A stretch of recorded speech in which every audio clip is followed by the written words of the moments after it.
Atomic habits. An easy and proven way to build good habits and break bad. James Clear. Tiny changes. Remarkable result. What is atomic? 1. An extremely small amount of a thing. The single irreducible unit of a larger system. 2. The source of immense energy or power. Habit. A routine or practice performed regularly. An automatic response to a specific situation. Introduction. My story. On the final day of my sophomore year of high school, I was hit in the face with a baseball bat. As my classmate took a full swing, the bat slipped out of his hands and came flying toward me before striking me directly between the eyes. I have no memory of the moment of impact. The bat smashed into my face with such force that it crushed my nose into a distorted U-shape. The collision sent the soft tissue of my brain slamming into the inside of my skull. Immediately, a wave of swelling surged throughout my head. In a fraction of a second, I had a broken nose, multiple skull fractures, and 2 shattered eye sockets. When I opened my eyes, I saw people staring at me and running over to help. I looked down and noticed spots of red on my clothes. One of my classmates took the shirt off his back and handed it to me. I used it to plug the stream of blood rushing from my broken nose. Shocked and confused, I was unaware of how seriously I had been injured. My teacher looped his arm around my shoulder and we began the long walk to the nurse's office. Across the field, down the hill, and back into school. Random hands touched my sides, holding me upright. We took our time and walked slowly. Nobody realized that every minute mattered. When we arrived at the nurse's office, she asked me a series of questions. What year is it? 1998. I answered. It was actually 2002. Who is the President of the United States? Bill Clinton. I said. The correct answer was George W. Bush. What is your mom's name? I stalled. 10 seconds passed. Patty. I said casually, ignoring the fact that it had taken me 10 seconds to remember my own mother's name. That is the last question I remember. My body was unable to handle the rapid swelling in my brain and I lost consciousness before the ambulance arrived. Minutes later, I was carried out of school and taken to the local hospital. Shortly after arriving, my body began shutting down. I struggled with basic functions like swallowing and breathing. I had my first seizure of the day.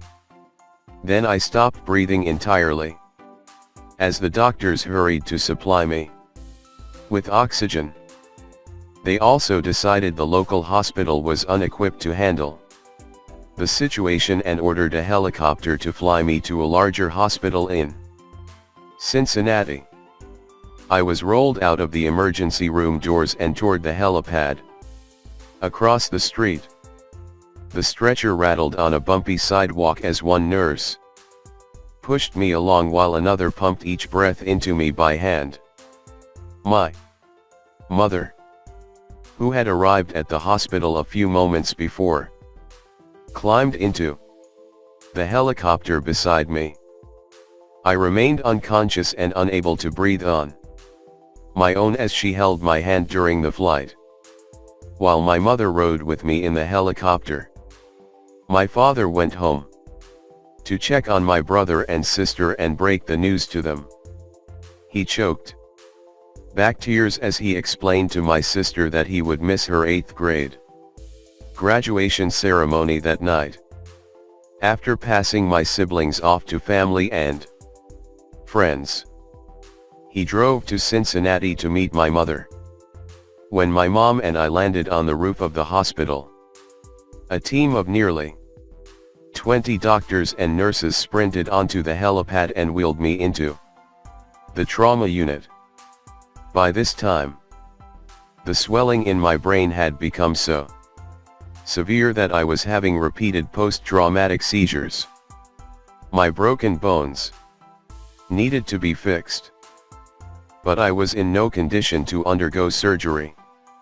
After yet another seizure, my third of the day, I was put into a medically induced coma and placed on a ventilator. My parents were no strangers to this hospital. 10 years earlier, they had entered the same building on the ground floor after my sister was diagnosed with leukemia at age 3. I was 5 at the time. My brother was just 6 months old. After 2.5 years of chemotherapy treatments, spinal taps, and bone marrow biopsies, my little sister finally walked out of the hospital happy, healthy, and cancer-free. And now, after 10 years of normal life, my parents found themselves back in the same place with a different child. While I slipped into a coma, the hospital sent a priest and a social worker to comfort my parents. It was the same priest who had met with them a decade earlier on the evening they found out my sister had cancer. As day faded into night, a series of machines kept me alive. My parents slept restlessly on a hospital mattress. One moment they would collapse from fatigue. The next they would be wide awake with worry. My mother would tell me later, "It was one of the worst nights I've ever had."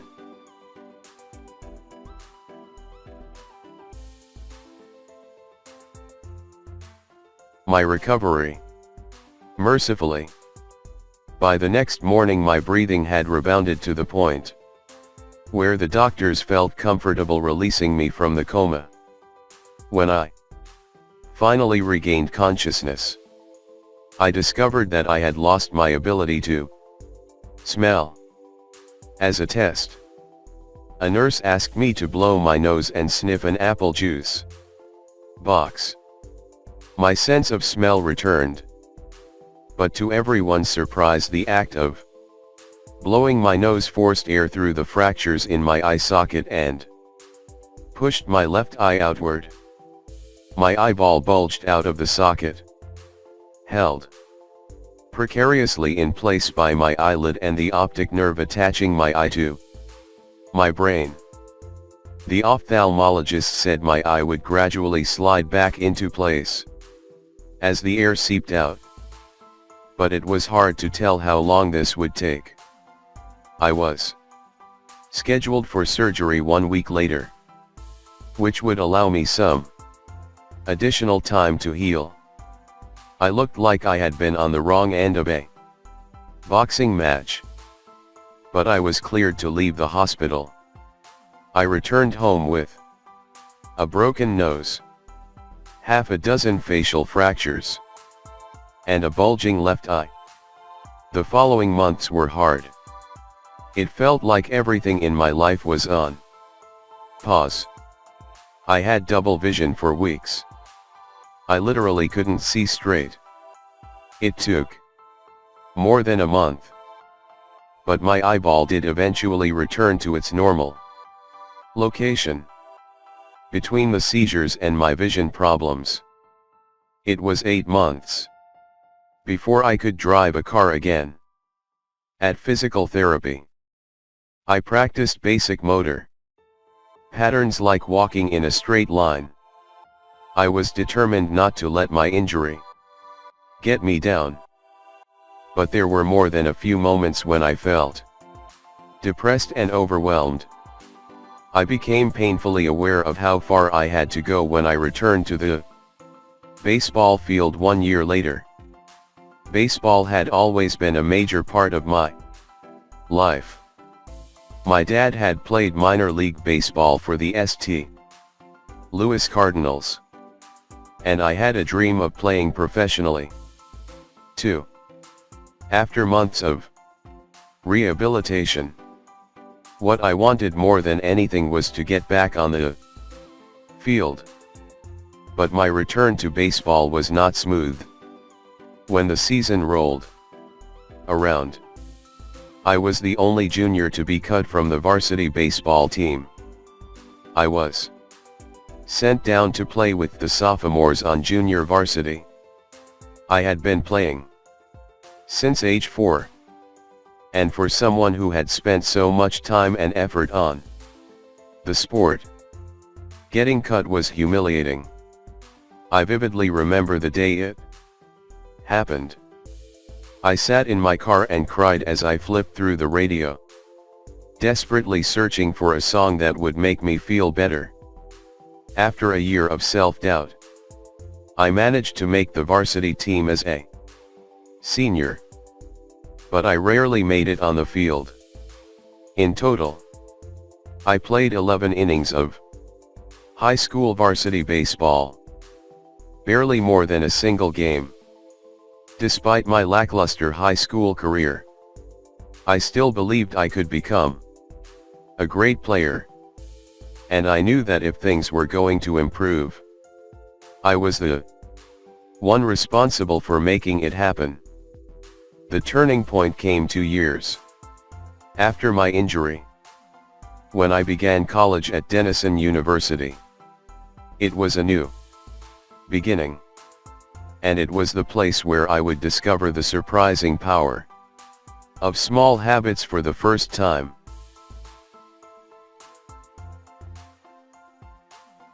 How I learned about habits. Attending Denison was one of the best decisions of my life. I earned a spot on the baseball team, and although I was at the bottom of the roster as a freshman, I was thrilled. Despite the chaos of my high school years, I had managed to become a college athlete. I wasn't going to be starting on the baseball team anytime soon, so I focused on getting my life in order. While my peers stayed up late and played video games, I built good sleep habits and went to bed early each night. In the messy world of a college dorm, I made a point to keep my room neat and tidy. These improvements were minor, but they gave me a sense of control over my life. I started to feel confident again, and this growing belief in myself rippled into the classroom as I improved my study habits and managed to earn straight A's during my first year. A habit is a routine or behavior that is performed regularly and, in many cases, automatically. As each semester passed, I accumulated small but consistent habits that ultimately led to results that were unimaginable to me when I started. For example, for the first time in my life, I made it a habit to lift weights multiple times per week. And in the years that followed, my 6'4" frame bulked up from a featherweight 170 to a lean 200 pounds. When my sophomore season arrived, I earned a starting role on the pitching staff. By my junior year, I was voted team captain, and at the end of the season, I was selected for the all-conference team. But it was not until my senior season that my sleep habits, study habits, and strength training habits really began to pay off. 6 years after I had been hit in the face with a baseball bat, flown to the hospital, and placed into a coma. I was selected as the top male athlete at Denison University and named to the ESPN Academic All-America team. An honor given to just 33 players across the country. By the time I graduated, I was listed in the school record books in 8 different categories. That same year, I was awarded the university's highest academic honor, the President's Medal. I hope you'll forgive me if this sounds boastful. To be honest, there was nothing legendary or historic about my athletic career. I never ended up playing professionally. However, looking back on those years, I believe I accomplished something just as rare. I fulfilled my potential. And I believe the concepts in this book can help you fulfill your potential as well. We all face challenges in life. This injury was one of mine. And the experience taught me a critical lesson. Changes that seem small and unimportant at first will compound into remarkable results if you're willing to stick with them for years. We all deal with setbacks, but in the long run, the quality of our lives often depends on the quality of our habits. With the same habits, you'll end up with the same results. But with better habits, anything is possible. Maybe there are people who can achieve incredible success overnight. I don't know any of them. And I'm certainly not one of them. There wasn't one defining moment on my journey from medically induced coma to academic All-American. There were many. It was a gradual evolution. A long series of small wins and tiny breakthroughs. The only way I made progress, the only choice I had, was to start small. And I employed this same strategy a few years later when I started my own business and began working on this book. How and why I wrote this book. In November 2012, I began publishing articles at JamesClear.com. For years, I had been keeping notes about my personal experiments with habits. And I was finally ready to share some of them publicly. I began by publishing a new article every Monday and Thursday. Within a few months, this simple writing habit led to my first 1,000 email subscribers. And by the end of 2013, that number had grown to more than 30,000 people. In 2014, my email list expanded to over 100,000 subscribers, which made it one of the fastest growing newsletters on the internet. I had felt like an imposter when I began writing 2 years earlier. But now I was becoming known as an expert on habits, a new label that excited me but also felt uncomfortable. I had never considered myself a master of the topic, but rather someone who was experimenting alongside my readers. In 2015, I reached 200,000 email subscribers and signed a book deal with Penguin Random House to begin writing the book you are reading now. As my audience grew, so did my business opportunities. I was increasingly asked to speak at top companies about the science of habit formation, behavior change, and continuous improvement. I found myself delivering keynote speeches at conferences in the United States and Europe. In 2016, my articles began to appear regularly in major publications like Time, Entrepreneur, and Forbes. Incredibly, my writing was read by over 8 million people that year. Coaches in the NFL, NBA, and MLB began reading my work and sharing it with their teams.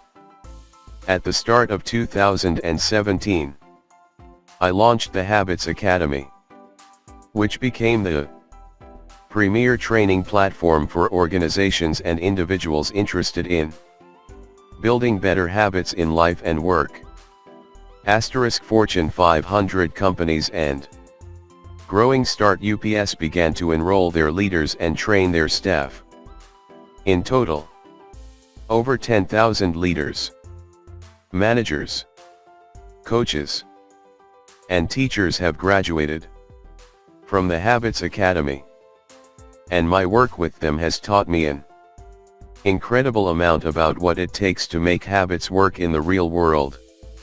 As I put the finishing touches on this book in 2018, James.com is receiving millions of visitors per month and nearly 500,000 people subscribe to my weekly email newsletter, a number that is so far beyond my expectations when I began that I'm not even sure what to think of it.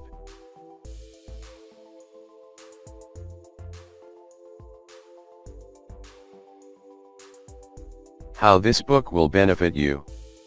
The entrepreneur and investor Naval Ravikant has said, to write a great book, you must first become the book. I originally learned about the ideas mentioned here because I had to live them. I had to rely on small habits to rebound from my injury, to get stronger in the gym, to perform at a high level on the field, to become a writer, to build a successful business, and simply to develop into a responsible adult. Small habits helped me fulfill my potential. And since you picked up this book, I'm guessing you'd like to fulfill yours as well. In the pages that follow, I will share a step-by-step plan for building better habits, not for days or weeks, but for a lifetime. While science supports everything I've written, this book is not an academic research paper. It's an operating manual. You'll find wisdom and practical advice front and center as I explain the science of how to create and change your habits in a way that is easy to understand and apply. The fields I draw on: biology, neuroscience, philosophy, psychology, and more have been around for many years. What I offer you is a synthesis of the best ideas smart people figured out a long time ago, as well as the most compelling discoveries scientists have made recently. My contribution, I hope, is to find the ideas that matter most and connect them in a way that is highly actionable. Anything wise in these pages you should credit to the many experts who preceded me. Anything foolish, assume it is my error.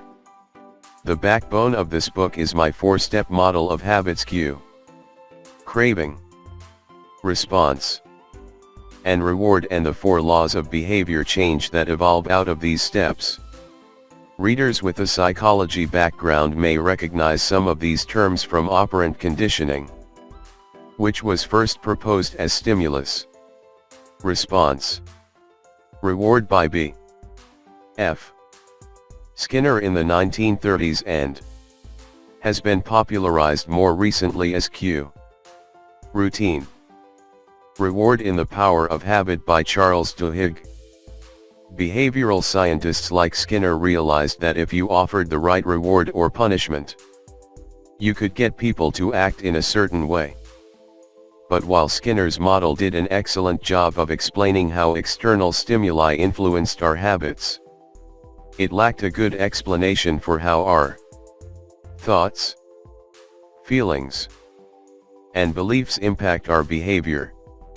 Internal states are moods, and emotions matter too. In recent decades, scientists have begun to determine the connection between our thoughts, feelings, and behavior. This research will also be covered in these pages. In total, the framework I offer is an integrated model of the cognitive and behavioral sciences.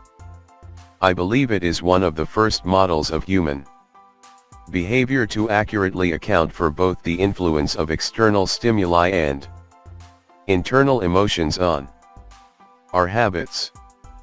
While some of the language may be familiar, I am confident that the details and the applications of the 4 laws of behavior change will offer a new way to think about your habits.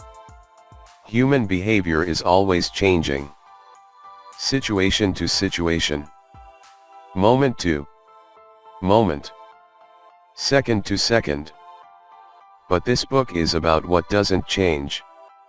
It's about the fundamentals of human behavior, the lasting principles you can rely on year after year, the ideas you can build a business around, build a family around, build a life around. There is no one right way to create better habits. But this book describes the best way I know, an approach that will be effective regardless of where you start or what you're trying to change. The strategies I cover will be relevant to anyone looking for a step-by-step system for improvement. Whether your goals center on health, money, productivity, relationships, or all of the above, as long as human behavior is involved, this book will be your guide.